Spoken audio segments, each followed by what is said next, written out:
السلام عليكم يا أهل الحكاية. النهاردة معانا واحد من أكبر الطغاة اللي عرفهم التاريخ. راجل ما اكتفاش إنه ملك الدنيا، لأ، ده قال أنا ربكم الأعلى. الناس كانت بتسجد له وكان شايف إنه فوق كل قانون، أعلى حتى من ربنا. بس الغريب إن الراجل ده كان موجود في زمن نبي، ونهايته كانت أغرب من أي نهاية ممكن تتخيلها. مين هو النمرود؟ وإزاي اتحدى ربنا؟ وإيه اللي حصل لما نبي الله إبراهيم وقف قدامه بكل قوة؟ قصة كلها كبرياء، ظلم، ومعجزة حصلت بعين الناس. معاكم زياد السيد، ودي حلقة جديدة من قلب الحكاية. لو أول مرة تشوفني انزل اشترك في القناة واضرب لايك عشان نوصل الحكاية لكل اللي بيحبوا الغموض والتاريخ.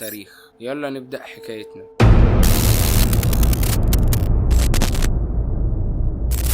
النهاردة حكايتنا عن النمرود. اسمه بالكامل النمرود ابن كنعان ابن حوش ابن حام ابن نوح. كان ملك شديد بيحكم العالم كله، كان عنده أقوى جيش على الأرض. اتولد النمرود في أرض بابل، وكان أبوه ملك البلاد، وكان بيحب ابنه النمرود قوي. عشان كده كان حلم النمرود إنه ما يكونش ملك البلاد زي أبوه، بس ده كان بيقول سأكون حاكما للأرض وما عليها. وفي يوم النمرود كان لسه شاب وبيستحمى في القصر بتاعه، وحواليه مجموعة بقى من النساء الجميلات. ودخل عليه مرة واحدة راجل أحدب لابس عباية سودا. دخل عليه فجأة وكلهم اتخضوا، ازاي الراجل المخيف ده يدخل للمكان الخاص جدا ده وبالسهولة دي؟ والنمرود مفكرش في أي حاجة حصلت غير صوت الراجل الأحدب ده وهو بيقول بصوته المخيف وبيقرب من وشه وبيضحك بسخرية وبيقول يعني انت هتملك الأرض وما عليها؟ وساعتها النمرود اتعصب منه، شخص مجهول ودخلت مكان من المحرمات وكمان بتتريق على كلامي. فأمر النمرود بقتل الشخص ده، ومش بس كده، لا، من جبروته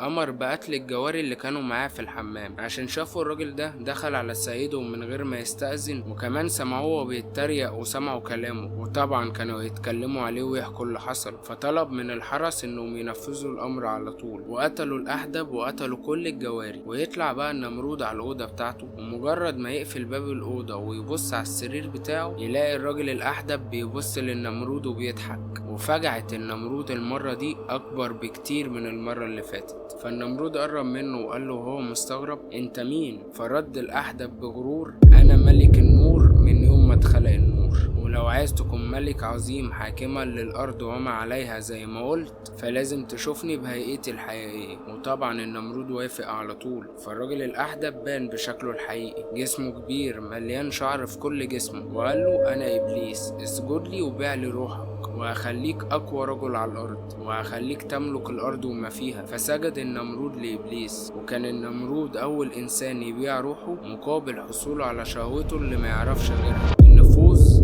القوة، السلطة. وابتدى إبليس يعلمه السحر الأسود، وعلمه إزاي يسحر الناس علشان يكون حاكم عظيم على الأرض. وبعد ما أتقن النمرود كل فنون السحر على إيد إبليس، أمره إبليس أول مرة إنه يقتل أبوه علشان يستلم الملك من بعده. وفعلا النمرود استجاب لأمر إبليس ودخل على أبوه اللي كان حنين عليه، ويقف الأب ويستقبل ابنه زي كل مرة ويجي عشان ياخده في حضنه. فيقوم النمرود يقتله زي ما إبليس أمره عشان يستلم النمرود بعد موت أبوه حكم البلاد رسميا. بقى ملك جبار وساحر عظيم محدش قادر عليه، ومحدش في الأرض كلها عارف مدى قوته ونفوذه. بدأ النمرود يبعت جواسيس من الإنس والجن، كانت مهمتهم ان هم يقولوا له على اي مكان على وجه الارض موجود في ناس عشان يروح جيش النمرود ويحاربهم. لدرجة ان النمرود بقى يملك كل الاكل وكل القمح اللي على الارض.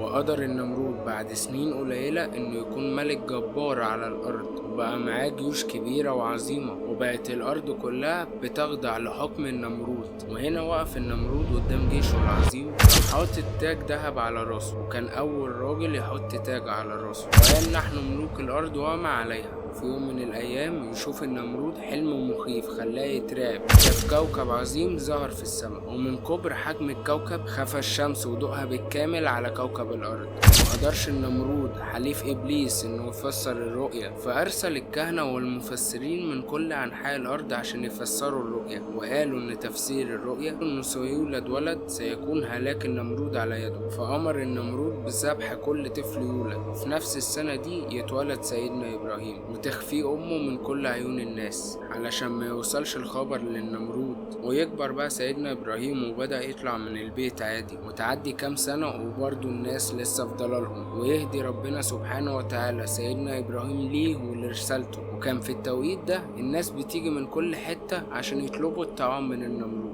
وسيدنا إبراهيم كان بيخرج في وسط الناس هو كمان. وفي يوم لقى سيدنا إبراهيم النمرود واقف وسط الناس، وهو واقف قال للناس بصوت عالي: أيها الناس، من ربكم؟ فالناس كلها سجدت وقالوا وهم ساجدين: أنت ربنا الأعلى. فالنمرود يبص ويلاقي سيدنا إبراهيم هو الوحيد اللي واقف والناس كلها ساجدة، فيقول له النمرود: من ربك؟ فرد عليه وقال له: رب الذي يحيي ويميت.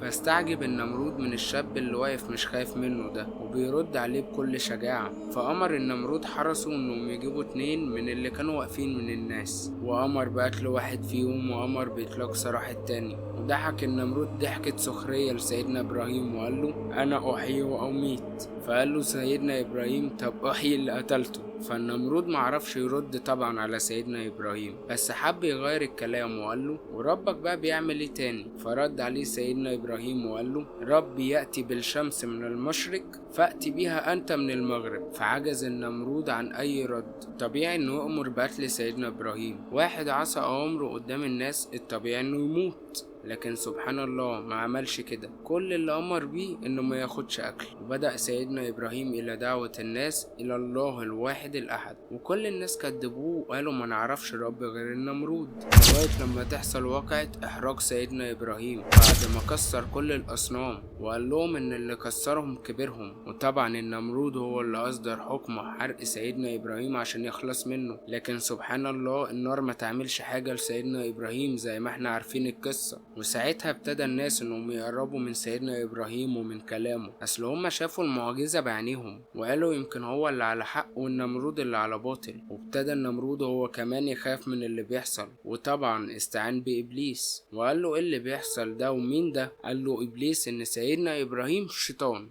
علشان كده النار ما عملتلوش حاجة، ما قالوش انه نبي من الله. وسأل النمرود إبليس بغرور وتكبر: وما الذي يملكه إبراهيم ولا أملكه أنا؟ مش انت وعدتني ان محدش على الأرض هيملك أكتر مني؟ فرد عليه إبليس وقال له ان إبراهيم لا يملك شيء سوى الحيلة. كيد الشيطان ضعيف زي ما ربنا قال، مش لاقي حاجة يقولها. المهم ان النمرود ما عجبوش الكلام، وأعلن النمرود تمرده على إبليس وقال له: مش هتعلق أوامر بعد كده. فربنا سبحانه وتعالى بعت ملك من السماء للنمرود يدعوه إلى عبادة الله وحده، وقال له: يا نمرود، أنت عبد الله وإبراهيم نبي الله، ولا تتكبر في الأرض، اعبد الله وحده وسيبقيك الله ملكا على الأرض.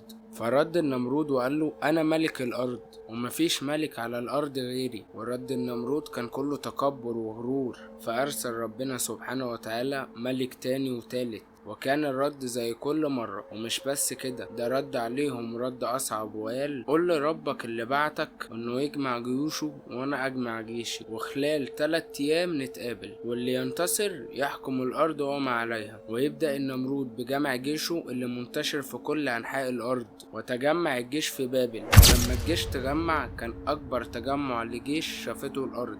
ووقف قدامه مخاطب في الجيش بتاعه وقال لهم: هي دي الحرب اللي عاوزها، واللي هينتصر فيها هيحكم السماء والأرض. ولما جه الميعاد بعد 3 أيام، أرسل الله سبحانه وتعالى جيش من الجراد أكل جيش النمرود كله، وما تبقاش من جيش النمرود غير عظم متحلل. سبحان الله، وما تبقاش غير النمرود. وسلط الله على النمرود بعوضة دخلت من أنفه، وكان ما بيهداش غير بالضرب بالحديد والأحذية على راسه، لدرجة إن النمرود كان بيتحايل على الخدم عشان يضربوه على راسه بالأحذية علشان يخفف الألم ولو شوية. وقيل أن الله سبحانه وتعالى ترك النمرود يتعذب 400 سنة، وهي كانت نفس المدة اللي النمرود حكم فيها الأرض بكل تكبر. فعذبه الله ببعوضة، واللي قال: أنا رب الأرض وما عليها وأنا أحيي وأميت، كان ما بيهداش إلا بالضرب على راسه من الخدم. وقيل أن النمرود في النهاية مات مجنونا، كل ده بسبب بعوضة واحدة بس نفذت أمر الله وقضت على متكبر الأرض. وفي الآخر يفضل النمرود رمز للتكبر والعناد. بس مهما طال كبرياء الإنسان فالنهاية دايما بإيد اللي خلقه. ولو عجبك الفيديو ما تنساش تعمل لايك وتشترك في القناة عشان يوصلك كل جديد. اكيد ما نسيتش تعمل اشتراك، واستنوني في حكاية جديدة عشان من قلب الحكاية بنكشف المجهول.